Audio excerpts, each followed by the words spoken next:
Mga kwento ni Fermo.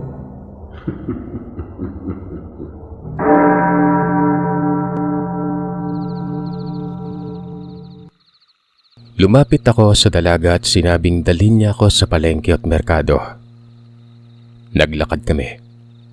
Napapansin ko itong lumilingon sa likod. Pasimple naman ako ng sipat noon.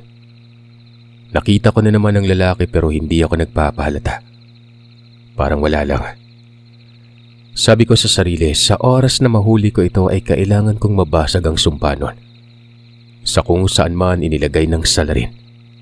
Kailangan ko itong makuha dahil yun lang ang paraan. Nakarating kami sa merkado. Wala na akong pake kung saan pa nakita ni Anarita ang lalaki.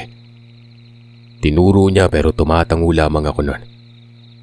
Sabi pa ni Anarita, namimili daw sila ng gulay nun tapos nakita niya muli.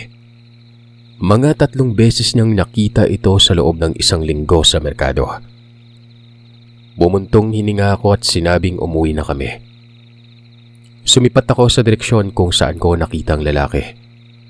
Naroroon pa rin ito nakatayo lang. Tapos parang tambay.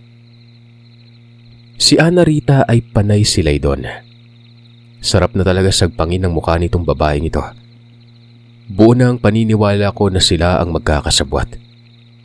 Napapatanong lang ako sa isipan sa kung bakit nangyari ito.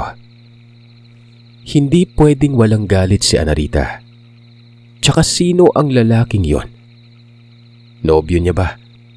Kung ganun, may nobyo itong mangkukulam. At ang mas malala, pwedeng isa itong aswang. Nang makarating na sa bahay, nakita kong natutulog si Tandang Usmil. Hapong-hapo ito. Nasa beranda ito. Ang mag-asawa ay wala doon kundi nasa likod ng bahay. May mga kausap na tao. 2, mga kaanak siguro nila. Itong si Anarita ay dumiretso sa silid nung may tama ng sumpa. Sinundan ko. Sinuri ko si Joseph kahit pamandiring-diri ako noon. Nanlilimahid ito sa nana at mas lalong bumabaho sa kwarto. Kinamusta ko pero hindi ito nagsasalita. Nakaupo lamang si Anarita sa gilid ng higaan. Kako, hindi ba siya nababahuan? Wika naman niya ay hindi umano. Kapatid niya si Joseph pati iniinda niya yung pandidiri noon. Sabi ko ay wag na lamang niyang bantayan gawa ng may gagawin ako doon sa may silid. Gusto kong ako lang mag-isa. Mahiya ka ba namang sinabi nito na sasama daw siya? Gusto niya daw makita ang lahat noon. Dito, lalo talagang lumalakas ang kutob ko. Ito na yung mata ng salarin eh. Kumbaga, si Anarita ang tagamasid sa sitwasyon. At kung hindi ako nagkakamali, ito din ang nagpapalala ng sakit. Wala namang maselang gagawin nito dun eh. Ano to, panonoorin niya lagi. Pakiusap, ako lang muna. Kapag nagising si Tandang Usmil, papasukin mo. Sige na, umalis ka na muna. Dito ay lumabas na si Anarita. Pero halata sa kinikilos niya na para bang napipilitan lamang yon. Sinara ko ang pinto. Bukas ang ilan sa mga bintana at nakikita ko ang mag-asawa doon sa likod. Iisa na lamang ang kausap nila. Yung matandang babae. Pero hindi ito yung kanina ng kausap nila noong kakarating lang namin ni Anarita. Nilagyan ko ng orasyong selyo ang loob ng silid. Hindi ko na papapasukin doon ang dalaga. Wala pang selyo sa loob. Hindi na isipang lagyan ni Tandang Usmil ng poder. Nakalimutan siguro gawa ng dumirektang gamutan na ito kagad. Sa labas ng bahay ay merong poder.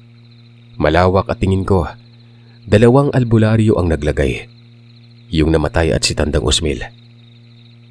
Pero walang silbi yun kung ang salarin ay nakakapasok at nakakalabas ng bahay.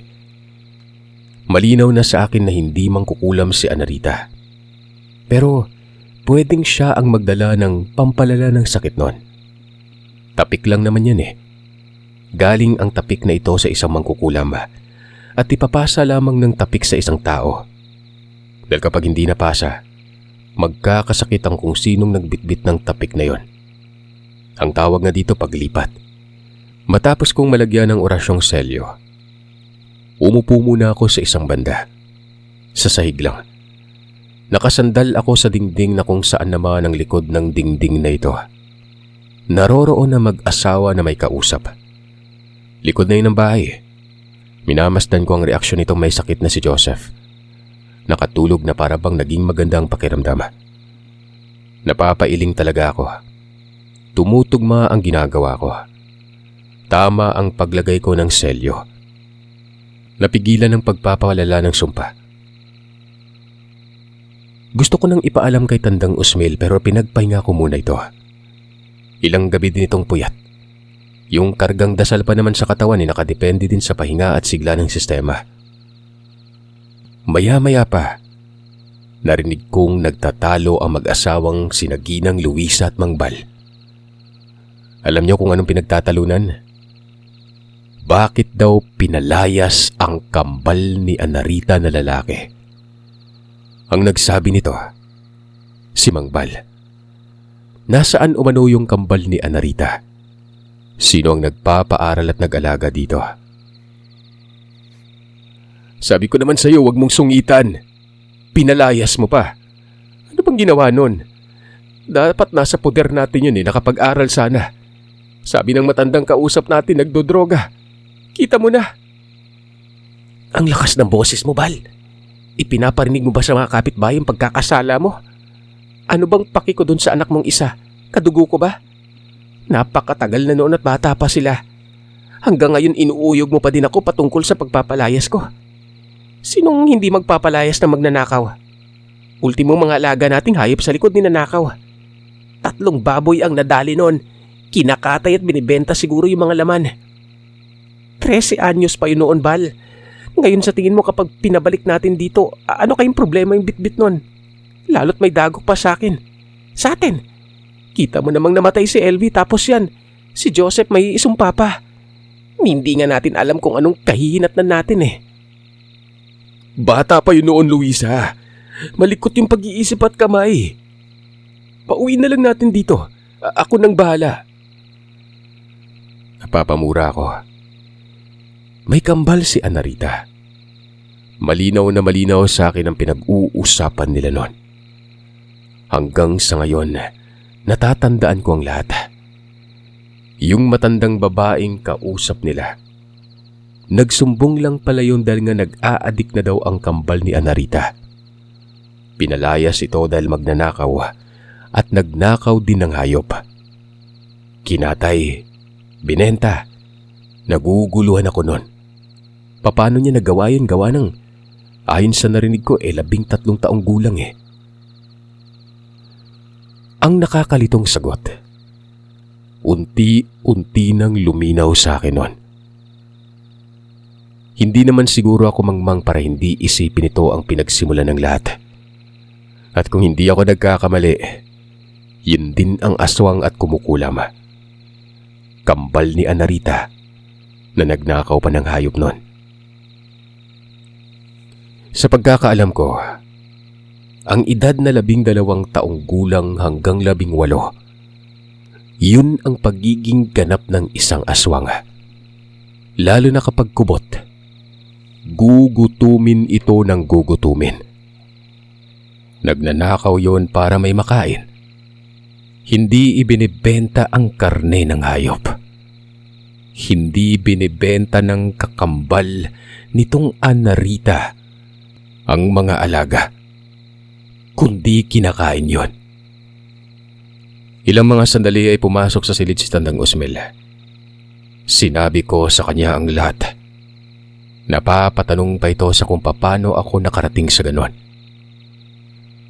Hindi to opinyon, Tandang Usmil Prangkahan kong sinasabi sa ito na ang salarin nandito sa isa sa bahay. Yung Anarita at yung kambal. Yung kambal yung mangkukulam at aswang. Tingnan mo yung pasyente Umayos yung pakiramdam, nakatulog Humihilik pa. Ginawa kong selyo dito pagkatapos lumabas ni Anarita. Paano makakapigil ang poder niyo sa labas kung may makakapasok, di ba? Hindi mo ba naisip yan? Aba, oo nga no. Walang hiya ka. Mahina ang karga mo sa katawan pero mataba ang utak mo. Hindi ko naisip yon. Ay ganito ang gawin natin. Hayaan mo yang si Anarita. Pero wag mong papasukin dito. Paniguradong dadalaw ang kambal niyan. Itong si Bal talaga yung pinagmula ng lahat eh. Mabuti naman po at naiintindihan niyo na ako. Kala ko kasi ang kunat niyo eh. Sumasang-ayon po ako sa gusto mong mangyari. Yun din po yung naisip ko. Kapag hindi nakakapasok dito si Anarita, gagaling yan sa sumpa. Naniniwala din ako na si Anarita ang dahilan kung bakit nakakawala sa gapos mo yung kambal niya. Nagkasundo kami noon ni Tandang Osmel. Umalis ito. Pinuntahan niya yung pamilya ng namatay na albularyo. Gagawan niya ng selyo ang loob ng bahay noon.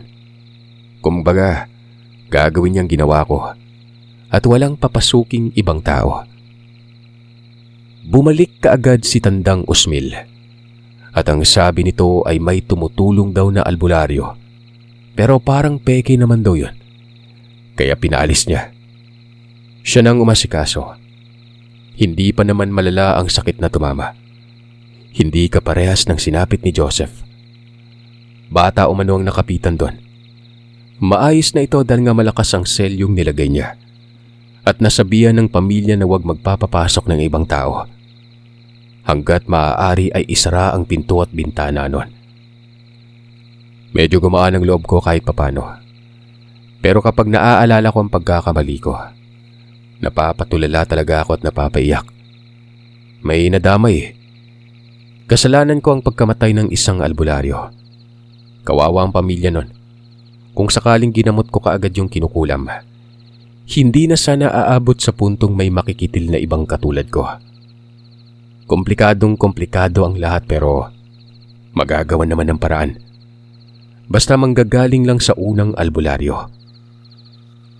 Kung pinuntahan ko tapos tinanggal na lang yung kinarga kong dasal sa pasyente, ayos lang sana. Pwede ko nang paglaanan ng mahabang oras si Mariana. O hindi naman kaya ginamot ko na lang.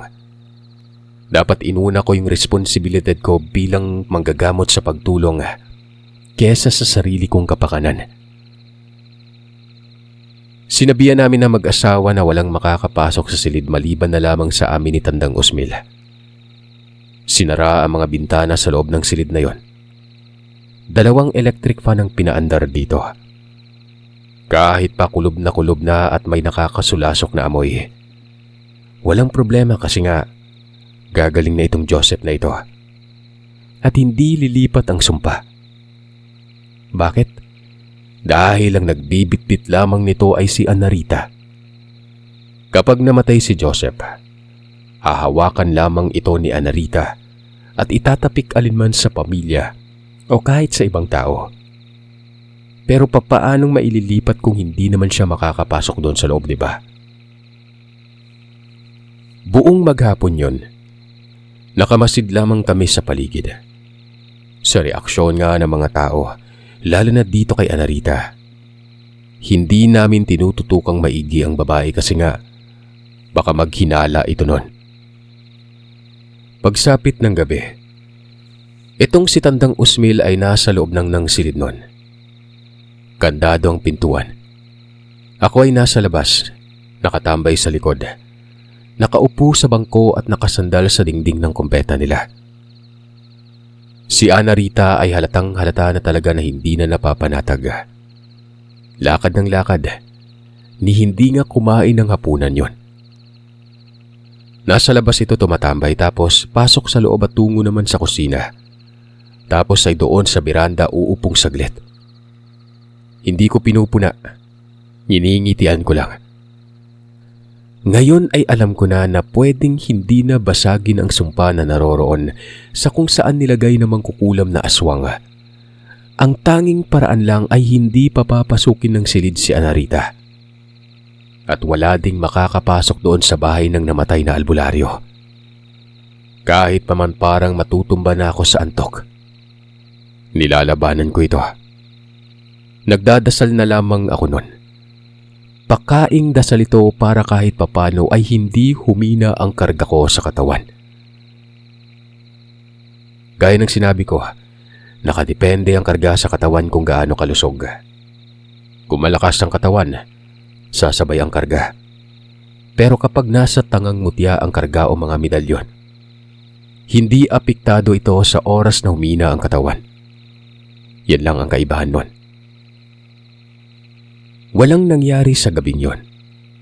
Walang bumisitang aswang. Pero kinabukasan, may magandang balita. Ang mga sugat ni Joseph natutuyo na. Nakakapagsalita na ito ng maayos at hindi na sumisimangot ang mukha niya. Gumanang kumain ito kahit lugaw lang. Wala sa bahay si Anarita. Nagtanong ako kung saan ito. Sabi ni Mang Bal, nagpaalam at may bibilin lang. Gumagaling si Joseph Anong ginawa niyo? Tanong niya. Basta walang makakapasok na iba sa silid. Gagaling yan.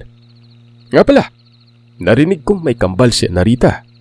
Nagtalo kayo doon sa likod Nasaan na yung kambal niya? Saan nakatira? Sabat ni Tandang Usmil na kunwari narinig niya yung pagtatalo kagabi. Hindi naman nagkaroon ng negatibong reaksyon dito si Mang Bal, maging si Ginang Luisa. Sabi ni Mang Bal, sa may kabilang baryo, may tulay. Sa tawid ng tulay ay may paakyat na daan. Doon umano ito banda nakatira. Napatulala ako saglit nun. Totoong doon nakatira ang salarin batay sa mga sinabi ni Anarita. Pero hindi doon sa sinasabi niyang ilaya, kundi sa tawid lang ng tulay na yon. Langya talaga itong si Tandang Usmil. Kala ko hindi niya aalamin Personal kasi ang pagtatalo at akala ko magagalit kapag may makikialam at magtatanong. Nagkatitigan kami ni Tandang Usmil. Alam ko na yung ibig sabihin nito. Inantay lang namin noon na maging abala mag-asawa para magkaroon kami ng pagkakataong magkausap ni Tandang Usmil. Kapag nag-usap kasi kami noon ng lantaran pagkatapos ng mga impormasyon na nalaman noon, baka ibang isipin ng mga ito. Kahit pa man hindi nila maririnig ang pinag-uusapan namin. Sa natatandaan ko ay tanghali na noon, hindi pa rin bumabalik si Anarita. Sa loob naman ng silid ay nag-usap kami ni Tandang Usmil. Ayon sa kanya, total ay napuntahan ko na ang lugar. Ako na lamang umano ang sumuri doon. Siya na ang bahala sa bahay. Walang makakapasok na iba sa silid maging itong mag-asawa. Kinakabahan ako, Mang Usmil. Hindi pa kasi ako nakaranas ng kumpronta sa aswang Si tatay meron. Ako wala. Alam kong matalino ka. Alam ko kahit hindi ka pa nakakompronta alam na alam mo na yung gagawin doon. Mamaya mag-antay ka sa hudyat ko Sakto, pakiramdam ko naroroon si Anarita. Tumango na lamang ako noon. Kahit pa kontra sa loob ko, alam ko ang mga bakas ng aswang. May karunungan ako Nakakita ako ng aswang pero mabuti naman yon. Hindi pa ako nakasubok na makipagsuntukan o makipag-rap dito. Magtitiwala na lamang ako sa orasyon ko, kako. Bastang naiisip ko noon, gagawa ko ng patibong para kahit papano'y mapahina kong aswang bago ko pa makabuno ito. 3:00 ng hapon. Sinabi ni Tandang Usmil na oras na para kumilos. Magpapalipad na lamang siya ng dasal para sa akin. Saktong 3:00 gawa ng ito naman ang oras para sa karga sa hapon. Kapag lumagpas ng 7:00, pupuntahan na kita. Teka nga, may malakas bang pangitain ng tatay mo? Opo, meron. Taas na yun na hindi pa naipapasa sa akin. Bakit niyo po naitanong?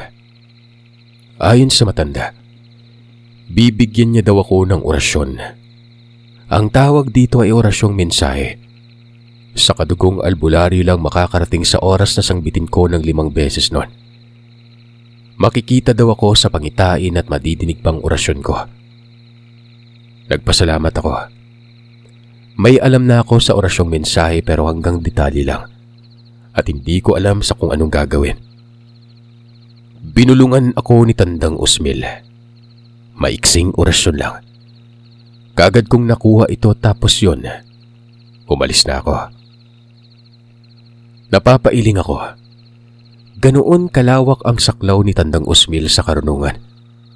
Malakas talaga. Naglakad lang ako sa may liblib dumaan. Alam ko naman ang direksyon kahit malayo. Pero sinisimulan ko ng isang bitin ng orasyong mensahe. Nang sa ganon kung sakaling magtungo si tatay sa lugar, makakarating sa eksaktong oras. Dire-diretso ako. Mag-aalasing ko na ako nang makarating sa tulay. Kinakabahan siyempre. May kasing oras lang ito. Dapat kong maisagawa kaagad ang pagtugis nang hindi mahirapan pa si Tandang Usmil. Damang-dama ko ang pinapalipad niyang dasal para sa akin. Nasa gitna siya ng isang ritual. Pagkatawid ko sa tulay, hinahanap ko itong nasabing daanan paakyat. May mga magkakasunod ba bahay sa tawid ng tulay. May dalawang tindahan doon tapos sa unahan paradahan ng tricycle. Ngayon ko lang nalaman yung parting ito, mabahay. Doon kasi sa may Ilaya banda, magkakalayo yung bahay doon. May lisang daan, hindi din simentado. Paakyat at may mga bahay doon. Kumabig ako sa may kakahuyan at dito ay damang-dama ko ang bakas at presensya ng teritoryo ng aswang. Nagkakaroon na ako ng tensyon, lalo na't padilim na ng padilim ang paligid nun. Ang sa akin lang, hindi ko pa alam kung alin sa mga bahay na ito. Nagpatuloy ako sa paglalakad, malawak ang teritoryo. Hanggang sa nakita ko si Anarita. Sa isang bahay ito sa dulo. Kagad kong naisip na dito nakatira ang kambal niya. Nagtanim ako ng malalakas na poder sa paligid. Kada hakbang ay nag-uusal ako. Dumadakot ng lupa at saboy. Siniguro ko noon ang kakauyan kung saan naririto ang mga bakas nun. Alam kong dama ng aswang ang presensya ko. Nakamatyag ito sa akin. At hindi ako nagkakamali. Kubot yon. Malawak ang pangdama niya na para ding gamunan. At marunong ito sa lihim na aral. Kung sa bagay, walang ibang aswang ang nakakagawa nito maliban na lang sa kubot. Nga pala, ang lahi ng kubot mas malakas sa mga babae sa kanila. Hindi ko alam kung bakit pero ayon sa mga nalalaman ko, babae ang malakas. Alam kong hindi aswang si Anarita. Ang kapatid niya lang. Nagmana siguro ito sa nanay na dating kabit naman ni Mang Bal. Pagsapit ng 6:00 ay nagsimula ng bumigat ang paligid. Sabi ko mapapalaban na talaga ako nito. Ang pinagdarasal ko lang ay sana umubra ang orasyon ko. May karunungan pa naman yung hayop na yon. Hanggang sa ganoon na lamang ang paggaan ng loob ko noon nang makita ko si Tatay Elias. Nasa kalsada. May mga poste na may ilaw at naglalakad. Kagad kong nilapitan at pasimpleng kinawayan. Sumimangot pa ito. Tapos, lumapit sa akin at nagtanong sa kung paano ko daw natutunan ng orasyong mensahe. Hindi nga niya alam ang orasyong yon. Sinabi ko naggaling sa albularyong gumagamot sa kapatid ko noong namatay ng buntis. Nandito ba yung bahay ng kinukulam? Mukhang may aswang dito eh. Wala dito, tay. Lugar to ng salarin. Sabi kasi ni Tatang Usmil, kung may pangitain ka pwede akong humingi ng tulong sa'yo.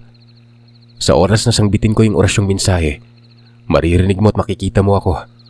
Mararamdaman din kung nasaan banda. Ano ba tong pinasok mo ha?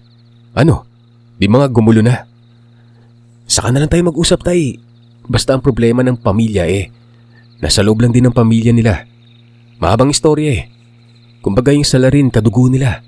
Anak sa labas ng lalaking bumisita sa'yo kasama ng asawa niya. Yun yung salarin. Nandyan sa may bahay na yan. Kambal. Yung isa hindi aswang pero nagtutulungan sila Hindi kita maintindihan. Sabi ko naman saka na lang tayo mag-usap. Sa ngayon, puksain na natin yung aswang na mangkukulam. Nakapatay na ng albularyo eh. Teka nga, kung nasa loob lang ng pamilya ang problema, ay dapat pala hindi na lang manghimasok. Huli na lahat, Tay. May mga nangyari na. Kailangan puksain yung salarin kasi kapag hindi nangyari yun, mauulit at mauulit na yung ginagawa niya. Sumpa na to. Naiintindihan kita. Ako nang bahala doon. Pero pakinggan muna natin yung panig nitong kumukulam na aswang ha. Gusto ko malaman ang dahilan. Tumango lang ako noon. Kumpiyansang-kumpiyansa ako kasi nga naroroon si tatay. Walang ano-anong lumapit kaagad kami sa bahay. Nang makita kami ni Anarita, nagulat ito at nagtanong kung bakit kami naroroon. Dito ko na isiniwalat na alam ko na meron siyang kakambal at yun ang salarin. Silang dalawa. Hindi ito nakapagsalita hanggang sa may lumabas sa bahay. Lalaki. Nakakakilabot ang itsura. Yung buhok, gumagalaw na parang may sariling buhay. Napamura pa nga si tatay pero hindi natakot. Yung typical na reaksyon lang. Maliit lang ang bahay na ito. Magandang gabi. Pwede bang bigyan ring respeto naman ang pagbisita namin? Huwag ka namang magpakita ng ganyang nakakatakot na itsura. Mag-uusap pa naman tayo eh. Kailangan magkaintindihan tayo sa pwedeng mangyari ha. Ano ba talagang rason kung bakit nyo kinukulam yung pamilya? Tanong ni Tatay Elias. Si Anarita ang sumabat nun. Napakamalumanay ng boses nito. Ang sabi kasi nito ay tinrato silang parang mga dugyot nung Siginang Luisa. Sinasaktan at hindi pinapakain. Nung kinuha daw sila ni Mang Bala, maayos makitungo. Pero kalaunan ay para na sila mga aso. Yung LV ay nilason pa umano ang kapatid niyang kambal. Mabuti na lang at nagawan kaagad ng paraan dahil itong kambal sana ang namatay. May tumulong sa kanila na kauri ng kambal niya. Hindi ako makagalaw nun. Parang may punto si tatay na dapat pakinggan ang kabilang panig dahil hindi din madali ang sinapit na mga ito. Nagsalita na rin ang lalaki. Nag-anyong tao. Umiiyak pa ito. Humihingi ito ng tawad kung nakadamay pa daw siya ng ibang tao. Hindi naman umano mangyayari yon kung hindi lumala ang kulam. Parusa lamang ang ginawa niya at walang balak na patayin si LV kahit pa nilason siya nito. Hindi niya na umano kontrolado ang kulam. Nasa mismong bahay na ito at wala na sa kanya. Katunayan ay binasag niya na umano ang kulam. Kahit talugugin pa ang bahay niya ay wala na yung kulam doon. Si Anarita umano ay binabantay ang maigi si Joseph para malaman niya noon ang nangyari. Nagbibigay abiso sa kanya si Anarita. Gumagawa ng paraan itong lalaking kambal ni Anarita para kontray ng sumpa. Pero hindi siya makalapit gawa ng may albularyo. Humahanap daw siya ng tiyempo. Nagpasalamat na lang daw siya noon dahil nga humina ang sumpa nang may gawin daw ako. Alam niyang nilagyan ko ng selyo. Yun din ang paraan na gagawin niya sana noon kasi yun lang ang pumuksa sa sumpa noon. Sa madaling salita, Sir Seth, lumalabas talaga noon ang kasalanan ko ang lahat. Parang sa akin lahat eh. Tama ako ng hinala dahil sa pagpapatuloy ng pagsasalita ng kambal ni Anarita. Nabanggit ako. Dapat ginamot ko na lang daw at hindi pinabayaang hawakan ng ibang albularyo. Yun kasi umano ang dahilan kung bakit lumala ang lahat nun. Mantakin nyo, alam din niyang nangyari. Alam niyang ganoon ang sasapitin ni LV. Parang mababaliw na ako noon sa kakaisip ng lahat.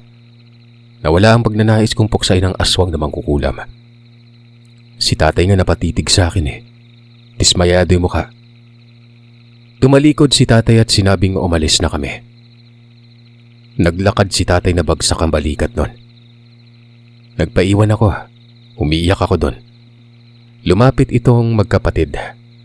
Alam daw nilang sitwasyon ko. Naging abala ako pero dapat kahit sobrang abala binigyang pansin ko pa rin kung ano talagang naiwan ko. Inako din nilang may kasalanan sila. pero wala daw silang pakay na pumatay. Aswang ang isa sa kanila pero pinalaki silang nasa tama. Hindi na daw babalik si Anarita sa bahay na yon. Kayo ba mga kagiliw? Kung kayo ang nasa sitwasyon, ano kaya mararamdaman nyo? Kalungkutan, konsensya. Ito na yung sinasabi ko na siguro may magagalit sa akin. Kasalanan ko eh. Nagpabaya ako. Responsibilidad ko ang pagtulong. Isang pagkakamaling malaki ang naging pinsala nun. Binalikan ko ang bahay ng may sumpa. Sabi ko kay Tandang Usmil, wala na doon ang aswang. Umalis kasama si Anarita. Wala naman ang dapat gawin gawa ng hindi na babalik ito. Gagaling na ang pasyente. Sumang-ayon si Tandang Usmil. Ako na daw ang bahala. Ang importante ay wala nang sumpa. Mawawala na kasi ito kapag gumaling ng tuluyan si Joseph nun. Ultimong yung batang anak naman ng namatay na albularyo, ganun din. Buong buhay akong nagsisi. Hanggang ngayon, nakatuluyan ko nga yung babaeng gusto ko. Pero kapalit noon ang walang humpay na konsensya. Ito ang napapala sa maling desisyon. Inuuna ang sariling kapakanan. Hindi nag-iisip ng mabuti dahil lang sa sariling wisyo at pagnanais. Naging aral ito sa akin at sana maging aral din ito sa mga katulad kong nakikinig ngayon. Hindi lang sa albularyo, maging sa inyo. Pag-isipan, timbangin siya sa atin. Balangkasin at bigyang panahon ng isang suliranin, kahit simple lang. Dahil yung simpleng yan kapag pinabayaan, magiging malala.